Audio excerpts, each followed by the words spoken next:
Buenos días o buenas tardes, según donde estéis, y bienvenidos a todos a este webinar, donde hoy vamos a analizar lo que sucedió en el Dev Day de OpenAI la semana pasada y lo vamos a vamos de todo lo que anunciaron, vamos a analizar en concreto su planteamiento para integrar las aplicaciones dentro de su interfaz de ChatGPT.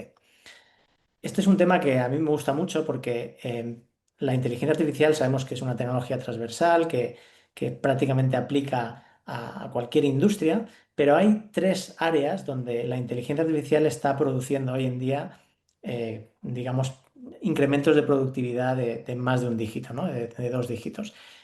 Una de ellas es el mundo de los agentes y el mundo de procesamiento de texto, ¿no? Tanto para buscar información como para producirla. Otro es el mundo de la producción audiovisual, ¿no? Que también últimamente con los últimos lanzamientos está evolucionando muy rápido, todo lo que sea generación de vídeo, imágenes, etcétera. Y el último, donde también está, el último área donde también está produciendo la inteligencia artificial estos crecimientos de dos dígitos es en el mundo del desarrollo de software, en el mundo de la programación. Entonces, todo lo que ocurre aquí pues tiene mucha relevancia y hoy vamos a ver este planteamiento de OpenAI de intentar introducir las apps en su interfaz para ser una especie de App Store o imitar lo que pasó con el iPhone, aunque ya sabemos que en el pasado OpenAI ha tenido lanzamientos fallidos de estos intentos de convertirse en una empresa de producto, convertirse en una especie de plataforma donde todo el mundo, todos los usuarios puedan acudir a utilizar servicios de terceros. Si recordamos, los plugins fue un intento anterior. Yo recuerdo cuando salieron los plugins que yo mismo pensé que iba a ser pues, algo que iba a tener mucho recorrido porque era lo que le faltaba en ese momento a ChatGPT, ¿no? Si ChatGPT hablaba muy bien, o sea, es un sistema, un modelo de lenguaje muy potente para producir texto y buscar información, etcétera, pero le faltaba, digamos, la parte que nosotros solemos llamar inteligencia artificial simbólica, ¿no? Que es todo el procesamiento de información más estructurada, ¿no? Y estos plugins parecía que iba a ser pues lo que iba a traer esta pieza que le faltaba a ChatGPT y en ese momento pensamos que iba a ser algo, un lanzamiento importante. No lo fue así. También vemos otros sistemas como mis GPTs, ¿no? Que tampoco ha acabado de despegar. Entonces, hoy vamos a analizar si realmente esto que acaba de anunciar OpenAI pues, va a tener recorrido o no.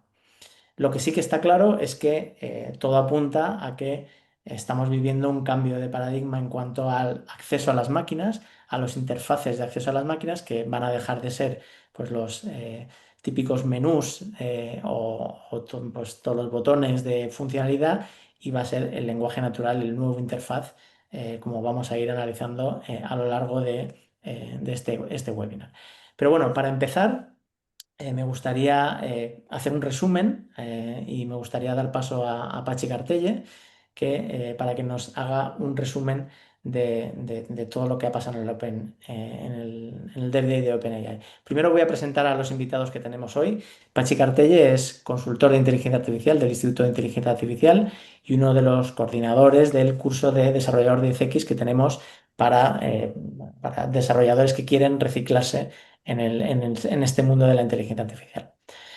También tenemos a José Luis Calvo. Buenos días, José Luis.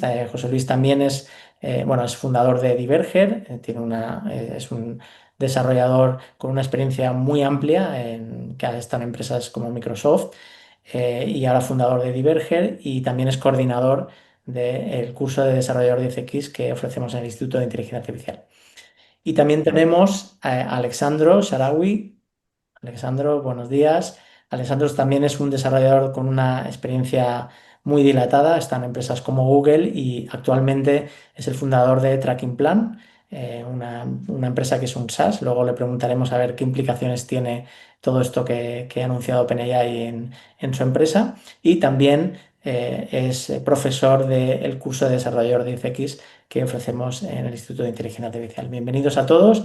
Y como dije, vamos a empezar con Pachi Cartelle, que nos va a hacer un resumen de lo que ocurrió en el Open Day, en el Dev Day de OpenAI. Muy bien. Muchas gracias, Miguel Ángel. Buenos días a todos y bienvenidos al webinar. Os voy a compartir un vídeo mientras que voy dando un resumen de lo que sucedió, ¿no? en el Dev Day de OpenAI. El pasado lunes 6 de octubre, OpenAI celebró en San Francisco el Dev Day 2025, ¿no? Que es el evento anual para desarrolladores, donde anunció un conjunto de novedades y actualizó las cifras de negocio de la compañía, ¿no?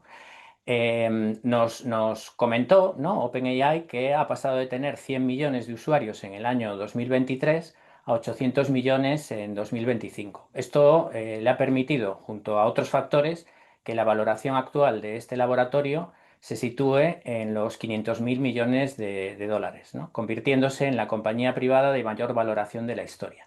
Dentro de las novedades que nos presentaron, podemos destacar el Agent Builder, que permite la construcción de flujos de trabajo mediante una interfaz visual que está compuesta por nodos y conectores y que integra la llamada herramientas, ¿no? Con esta interfaz, OpenAI intenta facilitar y acelerar la construcción de workflows que usen sus modelos, ¿no? Sin que sea necesario escribir código por parte de usuarios no desarrolladores.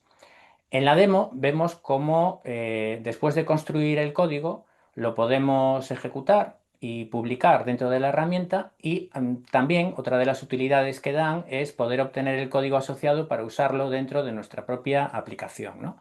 Desde el punto de vista de lo que es las herramientas de generación de código, anunciaron la disponibilidad general del agente de código Codex con el modelo especializado GPT-5 Codex, ¿no? Este modelo tiene capacidades superiores a los anteriores, ¿no? También hemos tenido actualizaciones de modelos como el GPT-5 Pro, que ya es accesible a través de la API. Se ha habilitado el modelo de voz GPT Realtime Mini, que es un 70% más barato que los modelos previos. Y también se ha puesto disponible en la API los modelos Sora 2 y Sora 2 Pro sin marca de agua para que los desarrolladores pues, puedan generar o hacer vídeos con audio controlando la duración, el ratio de aspecto y la resolución como este vídeo, ¿no? que estamos viendo de Mattel, ¿no?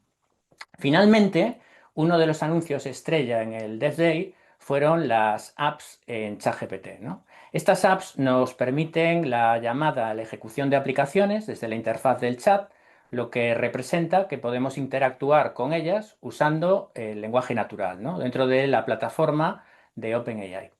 Inicialmente esto solo se podrá hacer con las aplicaciones de Booking, Canva, Coursera, Expedia, Figma, Spotify y Zillow, ¿no? Que son las primeras de un catálogo que OpenAI espera que crezca con el tiempo, ¿no? A medida que vaya creciendo también pues este entorno, ¿no? Para ello, OpenAI ha habilitado un kit de desarrollo que facilita la implementación de estas aplicaciones con los datos y funcionalidades del proveedor donde lo puede integrar, ¿no? Todo esto dentro del chat, ¿no?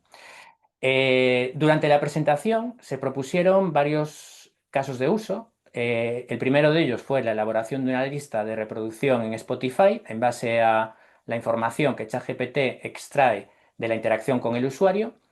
Otro caso de uso fue la recomendación de cursos de formación en Coursera y la realización de consultas sobre los contenidos, que esto lo que hace es enriquecer la experiencia formativa del alumno, ¿no? en la plataforma. Y luego, por otro lado, en este vídeo también es otro caso de uso que nos mostraron y podemos ver cómo se realiza la búsqueda de una vivienda que tiene unas determinadas características dentro de ChatGPT, ¿no? Mediante el uso de la aplicación del portal inmobiliario Zillow, donde además aprovecha la capacidad de razonamiento del modelo GPT-5 para determinar si la vivienda seleccionada está cerca de un parque, que es uno de los condicionantes que pide el usuario, ¿no? para la vivienda.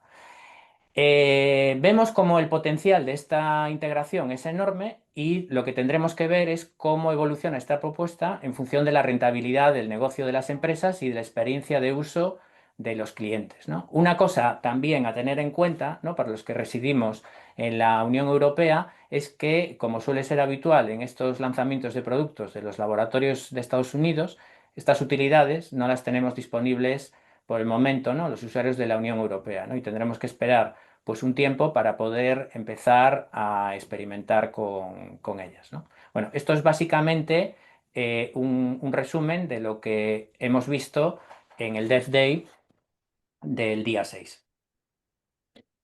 Muy bien, vamos a entrar ya en lo que es el debate y me gustaría empezar preguntándole a José Luis si más allá de la demo que hemos visto que es espectacular, si crees en que este se puede imponer, ¿no? Este nuevo planteamiento que nos está haciendo OpenAI de introducir las aplicaciones y qué ingredientes deberían de tener las aplicaciones para que el producto acabe siendo un éxito, ¿no? Lo que trata de hacer OpenAI, que tenga adopción bueno, y que al final todo el mundo acabe introduciendo su aplicación dentro de ChatGPT, ¿no? Y Mm. si hay alguna ventaja, ¿no? También de tener la aplicación integrada en ChatGPT o no hay ninguna con respecto a tener la aplicación directamente conectada al API de OpenAI y ofreciendo, digamos, estas capacidades, ¿no?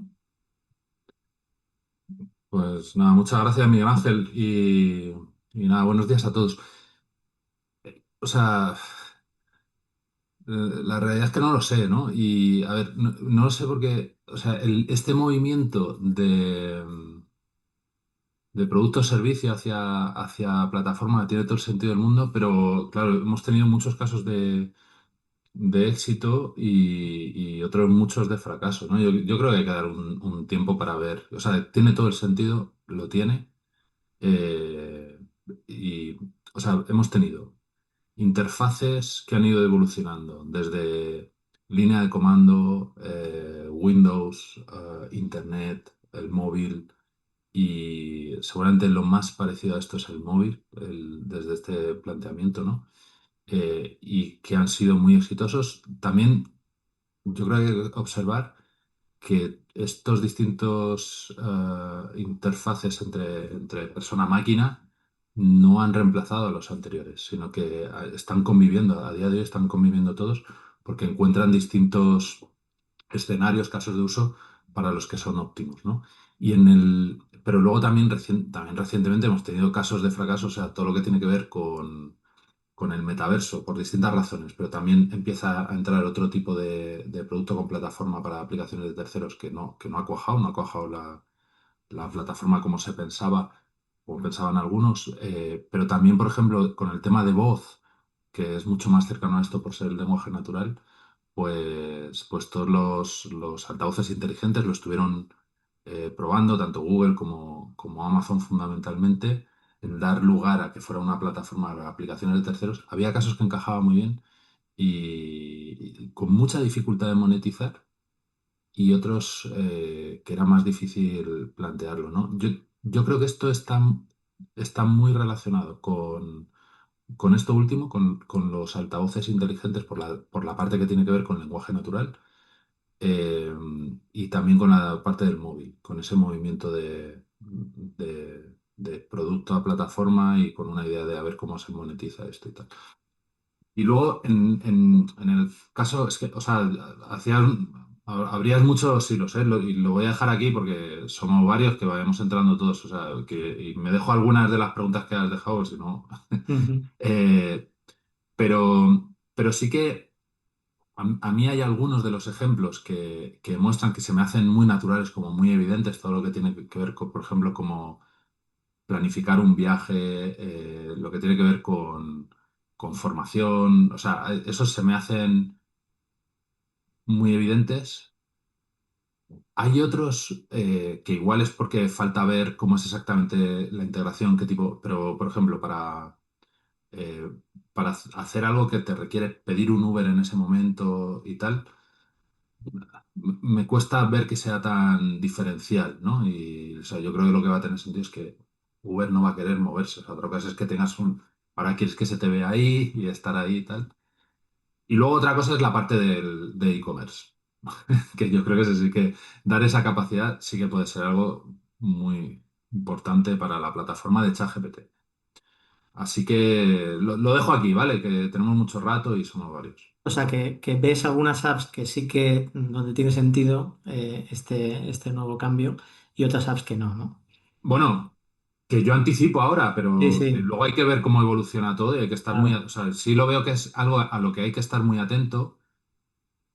Por ejemplo, lo que hubo de oportunidad para hacer aplicaciones en el móvil en 2006 o 7, ¿no? O 8, o sea, cuando sale el iPhone y Ujú, luego saca la plataforma, debe ser 2008 o algo así. O sea, sí que lo veo una oportunidad muy grande desde el punto de vista de un desarrollador para entrar en algo que es terreno sin explorar. Y, o sea, que hubo un momento que había aplicaciones de linterna con ujú, muchas descargas en el marketplace de Apple y de Android, ¿no? Entonces, lo veo algo para explorar, pero que sin decir, oye, no, va a cambiar todo a... Ostras, yo cambiar todo lo veo muy difícil. ujú, Yo quería hacer una pregunta y es, ¿cómo veis el aspecto de la personalización, ¿no? Porque si, por ejemplo, nosotros a día de hoy, ¿no? Vamos a Amazon, ¿no? Y efectivamente, pues ellos tienen datos nuestros, ¿no? De la interacción, ¿no? Y con esos datos, vamos a decir, intentar recomendarnos un producto, ¿no? Pero claro, ahora, si realmente ellos dentro de la plataforma están utilizando todo el contexto, digamos, de nuestra interacción, imaginemos una memoria, ¿no? Donde vayan guardando cosas, em, claro, van a tener, ¿no? Va a haber van a poder profundizar, ¿no? Un poco más en esa personalización de productos, recomendaciones, etcétera, etcétera. No sé, simplemente por plantearlo, ¿cómo lo veis eso, ¿no?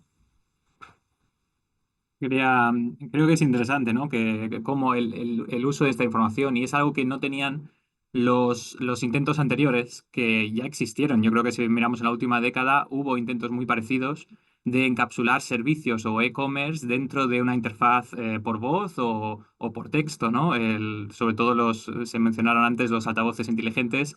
El Amazon Echo Alexa, Google lo hizo con búsqueda por voz hace una década, luego el asistente, Siri, etcétera, todos intentaron integrarse con terceros y por una cosa u otra eso no ha tenido tanto éxito, ¿no? Al final lo usamos para ponernos una alarma en el móvil, pero no lo usamos para comprar en Amazon o un vuelo, ¿no? Comprar un vuelo. No creo que mucha gente lo haya hecho por ahí, aunque se pueda, ¿no? Y las barreras de entrada al final han sido tecnológicas, creo, en gran parte, ¿no? Que hay un problema siempre de que esto funciona en Estados Unidos con la aerolínea Delta Airlines, pero no con Ryanair en España. Y lo mismo puede pasar ahora. Es un reto de verdad cubrir suficientemente terreno de usuarios y la localización y región. Y luego el reto tecnológico de que tiene que ser suficientemente fácil y abierto desarrollar para esa plataforma, ¿no? Y para que los desarrolladores quieren desarrollar ahora para ChatGPT, por un lado tiene que ser fácil, por otro lado tiene que haber un incentivo, ¿no? El incentivo puede ser económico y es sobre todo llegar a esos usuarios. Entonces, es el problema del huevo y la gallina, que haya usuarios compradores en la plataforma y que haya alguien que venda algo de valor. ujú. Entonces, si falta uno de los dos, no funciona. Lo hemos visto en el Windows Phone, ¿no? Era una revolución en su momento, con muchos anuncios, mucha inversión de parte de Microsoft, que no llegó a ningún sitio porque los desarrolladores ya tenían que desarrollar dos plataformas. Una tercera era mucho trabajo. Si no había usuarios, ¿para qué? ¿No? Entonces aquí creo que sí que hay usuarios, hemos visto las estadísticas de cuántos millones semanales tienen de usuarios. La pregunta es si estos usuarios están dispuestos a gastar dinero o quieren este tipo de aplicaciones con esta interfaz, ¿no? Y si de verdad es mejor que la interfaz existente. Pero claramente hay un potencial para ello y ha mejorado mucho la tecnología y la amabilidad, ¿no? de la interfaz por voz o por texto. Muy bien. Es muy interesante esto que estás hablando, ¿no? Y hay otro cambio, otra evolución que estamos viendo en OpenAI de forma implícita, ¿no? Y es que está pasando de ser una empresa proveedora de modelos de inteligencia artificial o proveedora de IA, así si lo queremos hablar en general, a ser una empresa ya de producto, ¿no? Donde está ya metiéndose a competir directamente, bueno, esto es un intento de competir directamente con Google, ¿no? Que ahora mismo el punto de acceso al mundo de Internet y de servicios es Google, y ahí es donde se quiere meter OpenAI, ¿no? Entonces, bueno, esto tiene unas consecuencias en el mercado muy importantes y también esto está relacionado con bueno, el anuncio de OpenAI que compró la empresa de Johnny Ive, ¿no? Que supuestamente es un nuevo interfaz tipo móvil, ¿no? Para sustituir al móvil, ¿no? Entonces, todos estos movimientos están relacionados con eso, ¿no? Con un intento de OpenAI de llevarse pues una cuota de mercado importante de lo que está haciendo ahora Google, ¿no? ¿Lo ves así? ¿Cuál es tu impresión con todo esto, Alexandros? Sí, tal cual. Yo creo que desde el día que salió ChatGPT, Google vio la amenaza, ¿no? De hecho, se sabe, es público que hubo un código rojo, como llaman ellos internamente, y no sé con lo que duró, pero puede ser que siga activo.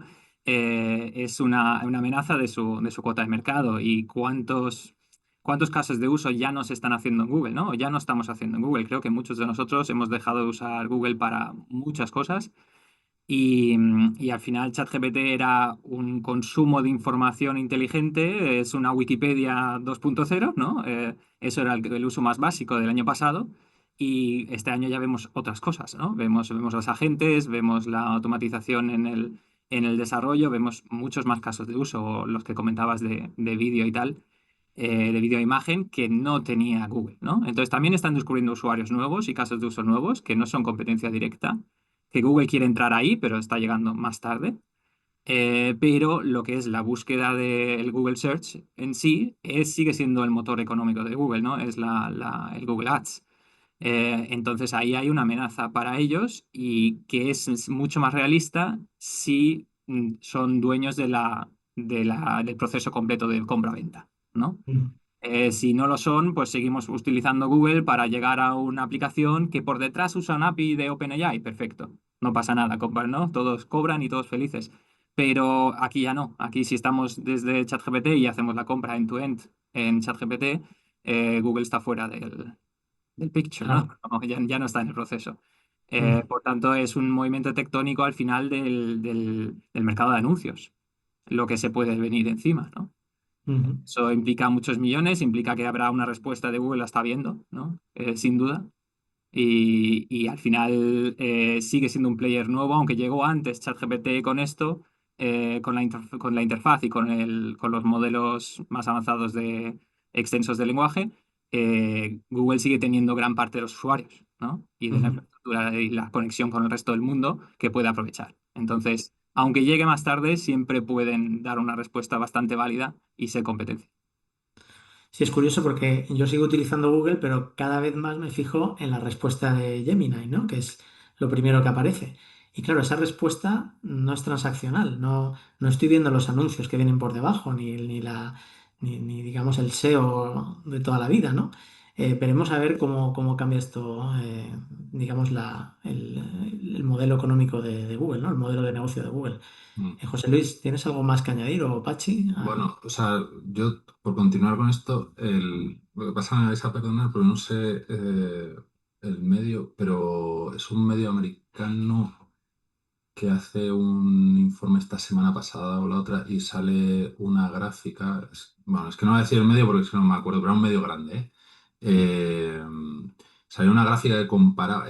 Es verdad que los ejes eran distintos, o sea, tenía un pelín de trampa a primera vista porque tenía los dos ejes. Pero por un lado estaba comparando caída de tráfico de búsqueda de Google Ujú, con la subida de acceso, creo que era acceso a usuarios diarios de ChatGPT, usuarios activos de ChatGPT. No sé si era, o sea, no era exactamente lo mismo, pero... Y, y vaya, yo no recuerdo que nada en los últimos 20 años le haya afectado al tráfico de Google. Y mira que en Microsoft lo estuvieron años intentando con Bing metiendo dinero y no afectaba, se movía en décimas y ahora parece se mueve en puntos. Entonces, sí hay un movimiento bueno, que puede tener mucho impacto en los próximos años de cómo está configurado el ecosistema de tecnología y tal.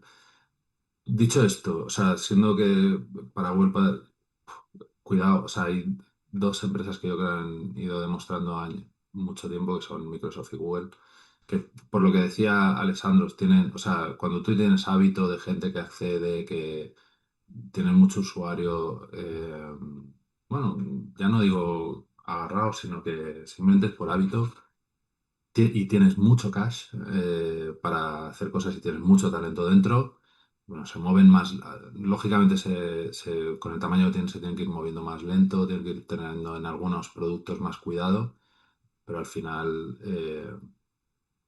difícil que se queden fuera. O sea, es un escenario que me cuesta imaginar.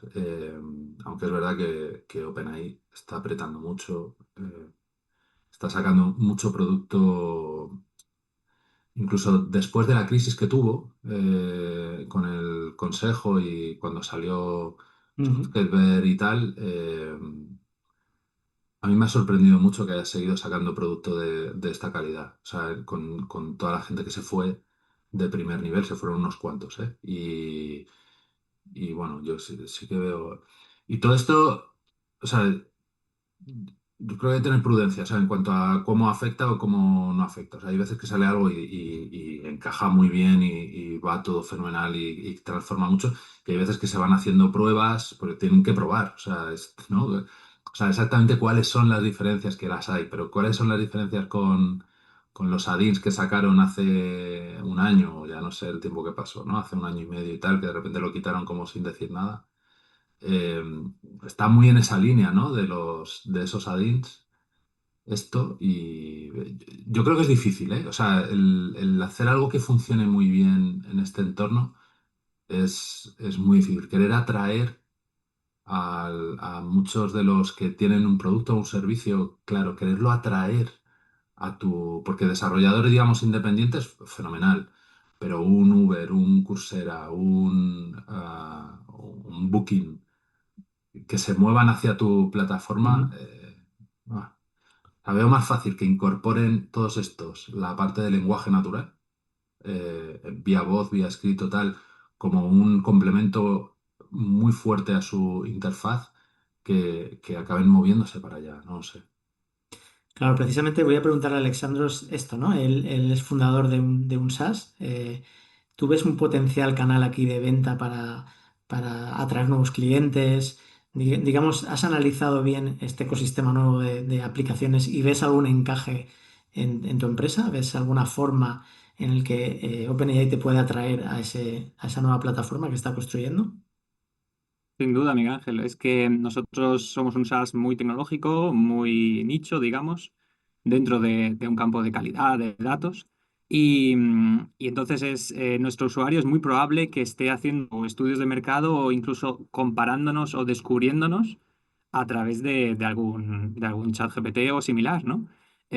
Porque no, así es la forma de descubrir esto, ¿no? Antes era Google, pero ahora haces un estudio, te planteas tus requisitos y preguntas qué 5 productos existen, si es que existen, que te pueden resolver este problema. Y ahí surge o debe surgir nuestro servicio, igual que otros lo intentarán. Entonces, de hecho, ya hemos hecho posicionamiento en LLMs, ¿no? En ChatGPT y otros. Ya existen el SEO de agentes y ya lo hemos aplicado. Intentamos que salga, ¿no? Que salga nuestro nombre. Y lo mismo para estas APSDK, pues esta nueva tecnología puede ser interesante, habrá que habilitar los modelos de suscripción o pago de otra forma, ¿no? Pero bueno, ya existe con Stripe en otros sitios, nosotros utilizamos Stripe también, por ejemplo, entonces Stripe ya, en cuanto integren Stripe, pues se podrá pagar un tracking plan y mil cosas más a través de ChatGPT, ¿no? Entonces, creo que sí, y además por la razón principal de ser algo especializado, algo muy técnico, que requiere un análisis que no es solo una búsqueda en Google, ¿no? Antes quizás leíamos, profundizábamos o buscábamos foros o Stack Overflow, y hoy en día esto se hace en ChatGPT. Mm. Muy bien, no sabemos si realmente esta aproximación que ha presentado OpenAI bueno, va a durar en el tiempo o va a ser otro fracaso, y si es rompedora o no. Pero lo que sí que vemos es una tendencia, y esto sí que es un cambio de paradigma, y es el cambio en el que accedemos a las máquinas, ¿no? El cambio en el que utilizamos o consumimos la información de los ordenadores, ¿no? Ese es un cambio que está pasando de los interfaces clásicos, ¿no? A el interfaz basado en lenguaje natural, ¿no? Karpathy tiene un tuit muy interesante de hace un tiempo ya donde habla de este cambio de paradigma, ¿no? Donde los interfaces van a ser por voz y la respuesta, digamos, va a ser eminentemente visual, ¿no? Es decir, los modelos ante nuestras preguntas van a responder cosas visuales, ¿no? Para darnos respuesta, ¿no? Porque es la forma más fácil de consumir contenido, ¿no? José Luis, te quería preguntar, ante esta situación, ¿no? ¿Cómo tienen que pensar los desarrolladores nuevos, ¿no? O cómo tienen que replantearse todo lo que han conocido hasta ahora, ¿no? Para, digamos, unirse a esta tendencia, ¿no? De cambio de interfaz que el software 2.0 está trayendo, ¿no? Que la IA está trayendo. O sea, mi sensación es que, o sea, si es el poder utilizar el lenguaje para interactuar con máquinas, es un cambio súper relevante. Eh, y es verdad que esto empieza no sé, en el 16, 17, con el tema de todo esto que hablamos ahora, del Siri, de Alexa tal. Pero claro, el cambio tecnológico, que lo apuntaba ahí alguien en el chat, el cambio tecnológico ha dado un salto tremendo. O sea, no tiene nada que ver el dominio que tienen del lenguaje las máquinas con lo que había en el 16, 17, 18. O sea, hasta el 20 para acá se ha dado un salto muy grande. Eh, Sin embargo, creo que es importante o sea, buscar casos de uso en el que el uso del lenguaje o de la voz, que son dos temas distintos, pero que uno suma al otro, son óptimos. Entonces, hay escenarios que son óptimos, como por ejemplo dentro de un coche. Dentro de un coche conduciendo es un caso en el que yo creo que cualquier cosa que puedas hacer de forma natural, como si se lo estuvieras pidiendo a una persona y la persona lo hiciera, ¿no? Que yo creo que esa metáfora siempre funciona muy bien y con el tema de los asistentes y luego agentes autónomos, creo que esa metáfora va a funcionar muy bien con las diferencias que tenga. Está bien, pero os pongo ejemplos en los que no, o sea, por ejemplo, si te piden el número de la seguridad social, la voz no es el más adecuado. Si te piden el número de cuenta bancaria, la voz no es lo más adecuado. O sea, lo que te es más adecuado es que lo tengas, lo copies y lo pegues. ¿Hacia dónde puede evolucionar esto? A que tengas una especie de asistente personal que él ya lo sepa. Y entonces, porque es tu información privada. Y aquí entramos en otro que es privado, que no es privado, que estás eh, igual que sea la memoria de ChatGPT, igual no es lo más adecuado para esto, ¿no? Pero que tenga. Y entonces cuando le digas, no, a mi cuenta bancaria, a la de tal, no, a la del BBVA, a la de Santander, tal, y lo haga directamente. Y eso está guay porque tenga conocimiento de ti. Y eso es un camino de evolución que no es de ahora, o sea, que eso quedará tiempo al que podemos llegar. O sea, yo creo que hay un punto en el que esto viene mucho bueno, todo lo que tiene que ver con innovación, con Lean Startup, con todas esas cosas, ¿no? Que es pensar en casos de uso, tener hipótesis, probarlas, poder probar rápido. Una de las cosas, de las ventajas que tenemos ahora es que cada vez podemos probar cosas más rápido, ¿no? Y aquí entra todo el tema de vibe coding, o sea, para hacer pilotos y validar cosas de forma rápida, pero buscar escenarios, casos de uso en los que el uso de la voz o el lenguaje sea especialmente óptimo. Y empezar por ahí, una parte más de diseño Ujú. del escenario. Sí, me parece muy interesante eso que has dicho de que el interfaz de comandos, de línea de comandos, no ha desaparecido porque hayan aparecido las ventanas, ¿no? Con lo cual es verdad que esto es un cambio y a lo mejor en unos casos sí que es muy adecuado, pero no quiere decir que los demás interfaces vayan a desaparecer totalmente. Tendrán, digamos, otros casos de uso donde sean más convenientes utilizarlos, ¿no? Muy bien. Antes de continuar, me gustaría presentaros el curso de Desarrollador 10X que hemos creado en el Instituto de Inteligencia Artificial. Es un programa que hemos diseñado con mucho cariño para todos aquellos desarrolladores que quieren introducirse en la inteligencia artificial y quieren pues, dar los primeros pasos de la forma más rápida posible.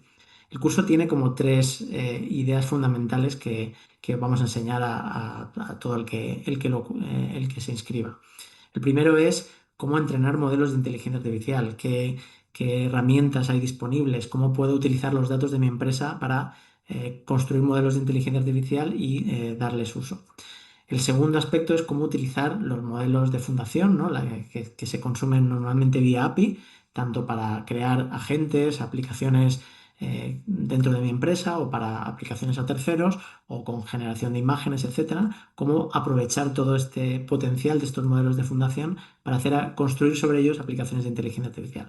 Y la tercera idea fundamental que tiene este curso, que es una de las más importantes, es cómo aprovechar todas las herramientas que nosotros llamamos de programación exponencial para poder ser un desarrollador 10X, ¿no? Que es al final el nombre del curso, ¿no?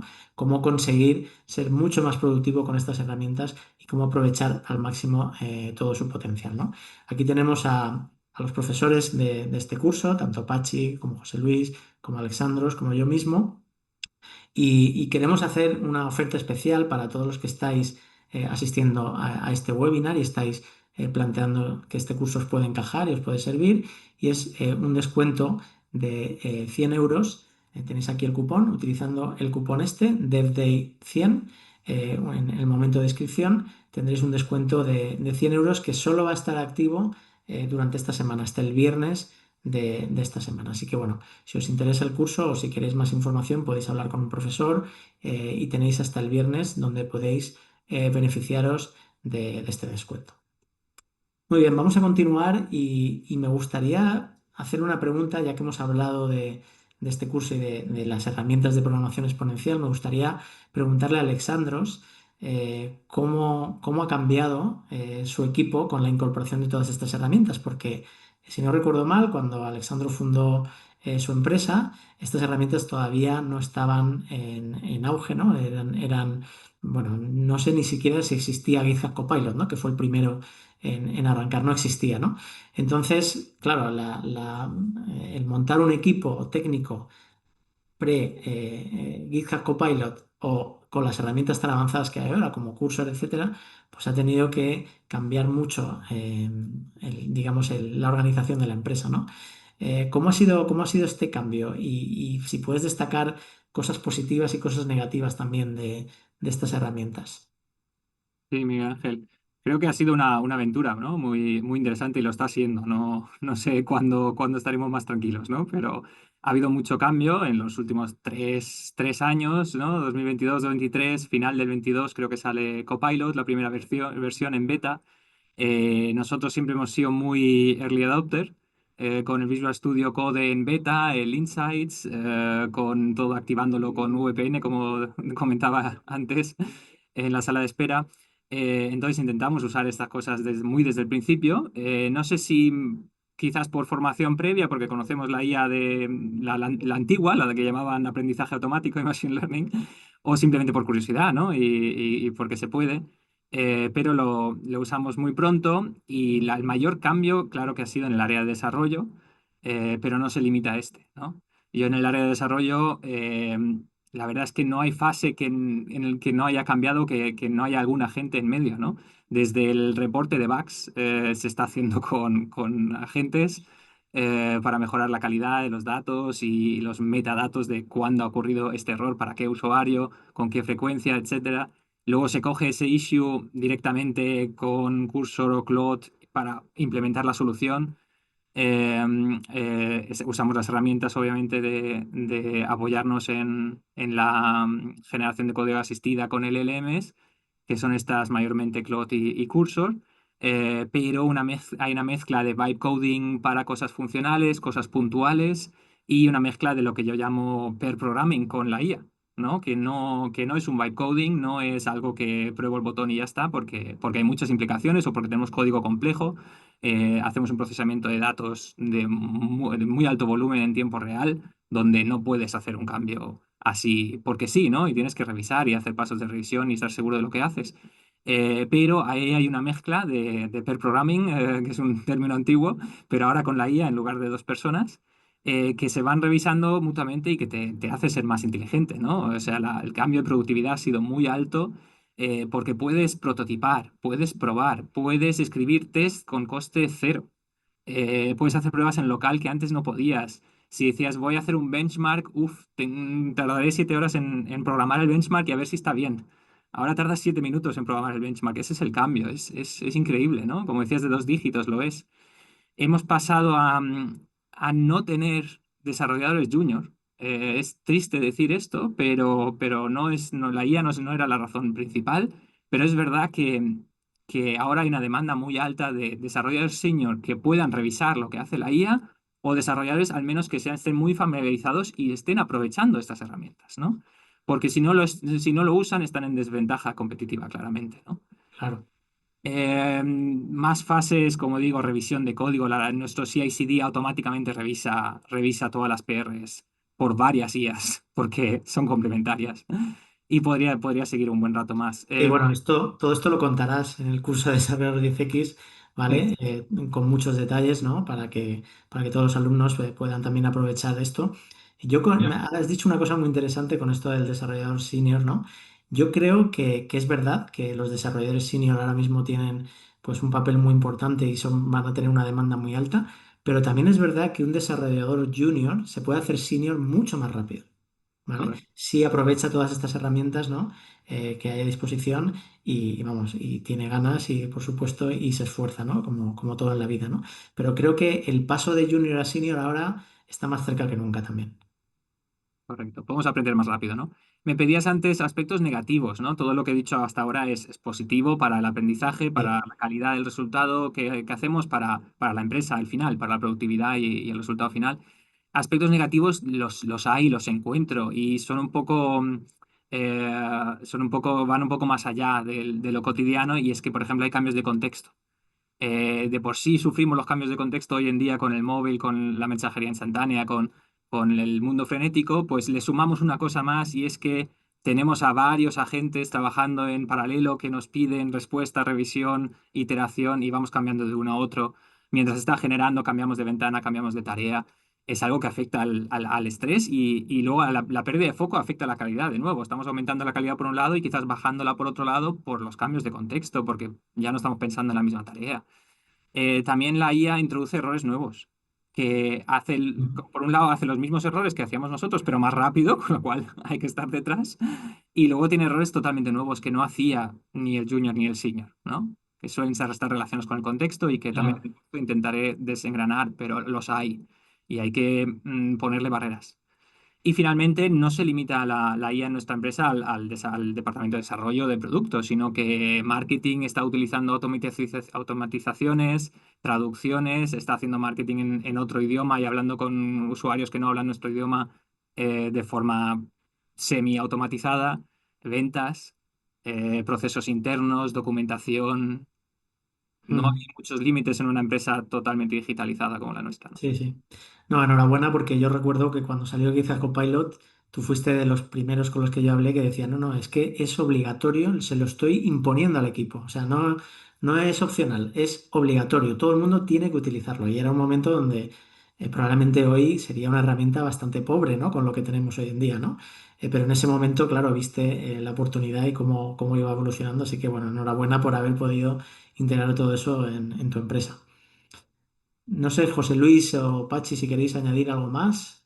O sea, yo hay un par de cosillas que ha pasado Alessandro, que se me ocurren dos. Una tiene que ver con cuando has comentado que no todo es vibe coding, ¿no? Y yo creo que eso es bastante importante. O sea, hoy en día, como está la tecnología, todo lo que es vibe coding, que es súper útil, que es increíble todo lo que se puede hacer y que tiene mucho sentido el controlarlo, el saber usarlo y tal, pero lo englobo más dentro de lo que tradicionalmente han sido todo lo que es low code o no code, en el que como que delegas demasiado en lo que tiene que ver con arquitectura, con tal. Entonces resuelves cosas muy rápidas, te puede servir, que antes además lo he comentado, para hacer un prototipo, un piloto, validar una hipótesis que tengas más desde el punto de vista de negocio. Pero pero de repente hay cosas, sobre todo en un entorno, voy a decir, más empresarial o más profesional, que con byte coding no llegas. Y cualquiera que ha estado con eso ve que hay cosas a las que no llega, ¿no? Y entonces, a mí me parece guay el que uses pair programming, porque lo que decía antes Miguel Ángel, que usamos de exponencial programming, de hecho, suena mucho a stream programming, que es el método que empiezan, ¿no? A finales de los 90 principios de los 2000 a meter el tema de pair programming como una de las prácticas que tenían. Entonces, a mí me gusta más esa metáfora de pair programming al usar para desarrollo profesional. Y luego a eso se le añade lo que bueno, que estamos viendo durante este año, lleva el tema un par de años, pero este año ha sonado mucho, el tema de agentes autónomos colaborativos, ¿no? Cómo empiezas a resolver ciertas tareas de forma independiente porque hay agentes autónomos que están encargados de resolver eso. Y eso me lleva a, que además ahí en el chat se ha comentado bastante, a los temas de cuál es la labor, o sea, cómo va a ser, o cómo está cambiando la profesión de desarrollador o más que desarrollador, de los que están involucrados en el ciclo de desarrollo de software. Y ciertamente ahí tengo muchas dudas de muchas cosas, ¿eh? Por ejemplo, sí creo que a alguien que es junior, o sea, que tiene poca experiencia, le ponen estas técnicas en estas, si tienes un año de experiencia, te pueden poner como a que puedas producir como si tuvieras 5 años, 6 años de experiencia. Creo que esto es así, pero creo que no es suficiente para llegar a lo que estamos hablando de un arquitecto, alguien que tiene 15 años de experiencia, 20 años de experiencia, porque no es solo programar, son muchas más cosas. Sí, Fernando, hace falta pensar, hace falta tener sentido crítico, hace falta entender cómo es un sistema completo, hace falta entender cuál es el propósito de esa solución, o sea, qué son los requisitos y qué es lo que se quiere hacer, ¿no? Y ahí hay un punto que está por encima, que creo que todavía no está claro exactamente, o sea, no se ha definido totalmente cómo va a ser esa profesión, o sea, qué skills son totalmente imprescindibles, cuáles son, porque van a aparecer nuevos, o sea, diseño de procesos, identificación de roles, porque estamos hablando de agentes, si el desarrollo se mueve mucho a desarrollo basado en agentes. em, y, y a la vez creo que es un momento de incertidumbre, pero que es bonito en cuanto a que sí parece que esta profesión está cambiando, que va a hacer falta habilidades nuevas, que hay otras que no van a hacer falta, y esto se va a ir definiendo. No creo que esté súper claro. O sea, sí podemos tener intuiciones, pero no creo que esté súper claro cómo va a ser. Y cuando hay cambios, yo creo que de forma normal aparece mucha oportunidad para estar ahí. Tenemos la suerte de que hay barreras de entrada muy bajas para utilizar toda esta tecnología que va saliendo y también tenemos la suerte que somos eh, perfiles que somos muy propensos a utilizar tecnología nueva de forma general, con lo bueno, yo creo que hay un camino que va a estar bien el vivirlo, ¿no? Y también con un ritmo frenético, o sea, el ritmo al que vamos yo no lo he vivido nunca, Mm. el de novedades y tal. Pero he visto mucho comentario que en general, o sea, todo tiene matices y tal, pero creo que estamos hablando de lo mismo y sí que viene época de cambio o cómo afecta incluso al aprendizaje, ¿no? Todo esto, si aprendemos distintos, hay cosas que ya no hace falta que las aprendamos porque lo hace tal, el tema de la calculadora con multiplicar y todo eso, o sea, bueno, son muchas analogías que vienen una y otra vez. Pero sí, me parece que es muy interesante para estar muy metido utilizando. O sea, si alguien no está utilizando esto que yo creo que ya cada vez es más escaso, yo mi primera recomendación no solicitada para gente que está desarrollando y tal es tienes que utilizarlo. Y tienes que preocuparte si eres, por ejemplo, si estás en la universidad o tienes un par de años de experiencia, tienes que preocuparte de utilizarlo sin que eso haga que dejes de aprender. Y combinar estas dos cosas no es evidente, pero hay cosas que las tienes que aprender, no te tienes que fiar porque te lo haya hecho, y hay, pero no tienes que dejar de utilizarlo porque si eso a lo mejor no aprendes, ¿no? Entonces es un balance difícil, eh, pero creo que anda por ahí. Muy bien, José Luis, pues nada, si nos están escuchando algún desarrollador junior en este chat, ya sabe que se tiene que poner mucho las pilas, pero que nunca ha tenido la oportunidad de tener tantas herramientas a su disposición para aprender rápido. Muy bien, pues tenemos tiempo para un par de preguntas de nuestro público. Si queréis, podéis levantar la mano y podemos responder alguna pregunta.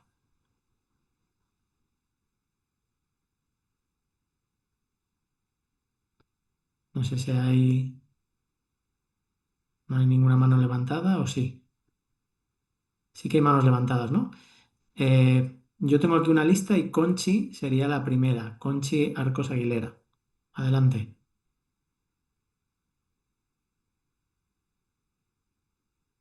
Creo que no pueden abrir micro, no El pueden. micro, sí. Ah, mira. Sí, sí, Conchi, si la puedes, no sé si la has escrito pero si puedes escribirla, la podemos hacer aquí. Y en concreto, Conchi a lo mejor no tiene una pregunta porque me ha parecido que tiene la mano levantada desde que hemos empezado. O sea Vale, que pues pasamos a Guillermo. Guillermo Valdán.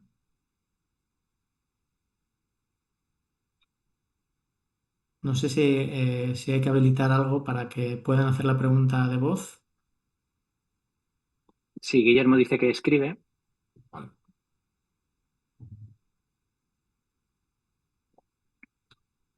Yo quería, mientras que Guillermo escribe, ¿sabéis, José Luis y Alexandros, eh, si ya, por ejemplo, empresas de software, ¿no? Competidoras, ¿no? Vuestras que están en el mercado, si ya están estableciendo pues algún tipo de, vamos a decir, estrategia, ¿no? Precisamente en relación a los juniors, ¿no? Porque sí que es cierto que ahora se habla mucho de juniors y seniors, ¿no? Pero la realidad es que los juniors de hoy son los serios de mañana, ¿no? Entonces, ese reemplazo es necesario, es decir, es como la cantera, ¿no? De un equipo, ¿no? Si te quedas sin cantera, pues imaginaos, ¿no? Lo que puede pasar, ¿no? Entonces, ¿sabéis si están estableciendo estrategias, ¿no? Se me ocurre, por ejemplo, pues, eh, aunque con una baja productividad, ¿no? Poder tener a los juniors vamos a decir, parcialmente con estas herramientas, no todo el tiempo, ¿no? Y que también puedan experimentar un poco, pues,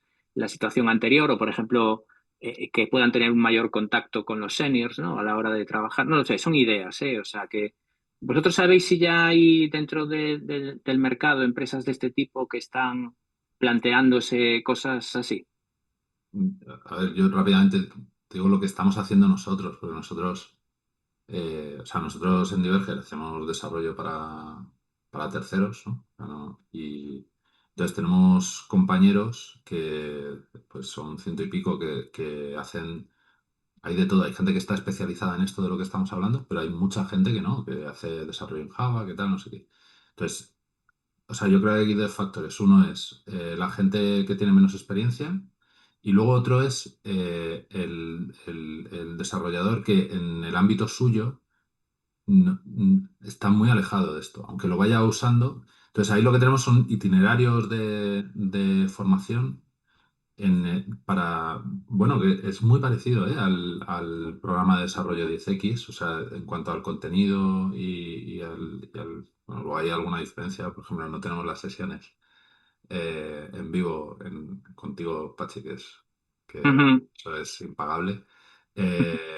Pero sí hay mucho de entender muy bien, tener intuición, ¿no? Porque no pretendes hacer ahí científicos de datos, pero sí tener intuición de cómo funcionan los modelos y tal, cómo funcionan en concreto los modelos de lenguaje. Eh, Creo que eso ayuda mucho a la hora de hacer cosas o sea, y cuando falla algo, cuando alucina, entender bien por qué alucina, cómo de importante es el contexto, ese tipo de cosas. Pero llegando hasta tema de agentes, porque sí creo que hay una posibilidad, que no va a pasar este año, que todo el desarrollo se mueva, o una gran parte del desarrollo se mueva hacia el desarrollo de sistemas de agentes, basados en agentes. Y entonces a mí sí me parece que hay una parte de responsabilidad por parte de la empresa a facilitar esa transición, a estar muy pendiente de eso. Y entonces en eso sí que estamos con bastante. Luego hay un tema, estos son herramientas de productividad personal, cuando usas, por ejemplo, un GitHub Copilot o un curso o lo que sea. Y entonces cada uno, bueno, pues la va adaptando a su ritmo de trabajo, a su forma de trabajar y tal.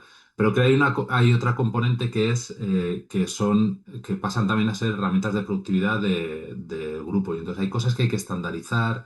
Esto se hace así, gente que no repita, reinvente rueda, que no vuelva a hacer cosas y, y compartir usos, porque de repente hablas con un compañero y resulta que lo está usando para hacer algo de una forma que tú no habías caído. Entonces, el ir, porque aquí primero hemos tenido los modelos de lenguaje y ahora estamos aprendiendo para qué sirven. Y hay muy poca tecnología que el orden haya sido este.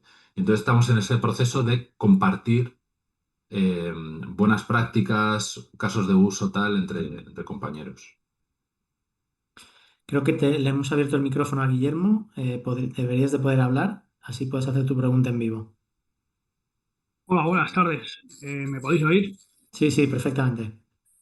Sí, bueno, mi pregunta es sobre las plataformas, las interfaces a las que está orientado el curso para los programadores. O sea, yo, por ejemplo, a mí me gustan mucho las aplicaciones web, y las aplicaciones móviles, pero no sé si se programan, si programan más allá de eso. Si, por ejemplo, pues yo sé que hay plataformas o hay otras tecnologías más orientadas a la voz, a interfaces de voz, interfaces de esto. Ahora con lo que estamos viendo de las gafas estas, las de Meta, las Rainbow de estas, yo no sé si este curso te prepara para, de alguna manera, o te da, por lo menos si no te meten de lleno en esas tecnologías, por lo menos darte unos fundamentos orientativos para que uno se pueda buscar la vida, ¿no? Bueno, si queréis la Sí, respondo claro. yo. Lo que vemos es interfaces web y también interfaz de audio, ¿vale? No obstante, tened en cuenta que, claro, todas estas tecnologías, ¿no?, que tú has comentado, ¿no?, las gafas, ¿no?, en concreto, ¿no? Claro, eso es algo que aún está un poco verde, está por desarrollar, pero lo que nosotros incorporamos al curso eh, con total seguridad te va a valer, te va a servir para poder aplicar todo eso precisamente también a otros entornos nuevos que van a salir. Vale, Muchas gracias. nada, a ti, Guillermo. También hemos habilitado el micrófono a Conchi por si quiere hacer su pregunta de voz. Sí.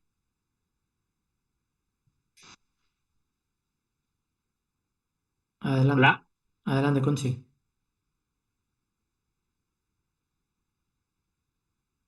Vale, no tiene voz. Vale, pues nos ha escrito su pregunta y nos ha dicho, para mí el reto sobre la necesidad de adaptación tecnológica actual, los LLMs, ¿necesitaríamos refactorizar todas las aplicaciones web actuales? ¿Quién se atreve a responder esto? ¿José Luis? Voy, si ¿Alexandros? quieres, Miguel Ángel. Yo creo que José Luis la ha contestado antes un poco. Ah, vale. Justamente las interfaces, pues todas son idóneas según el caso de uso, ¿no? O sea, no tiene sentido reescribir una página web que funcione, que no está intentando mejorar una experiencia de usuario, intentando implementar un producto nuevo o llegar a un usuario que no tiene, ¿no? Si todo funciona, nunca lo cambies, ¿no? Nunca cambies un equipo que está ganando. Ese es el dicho en el fútbol.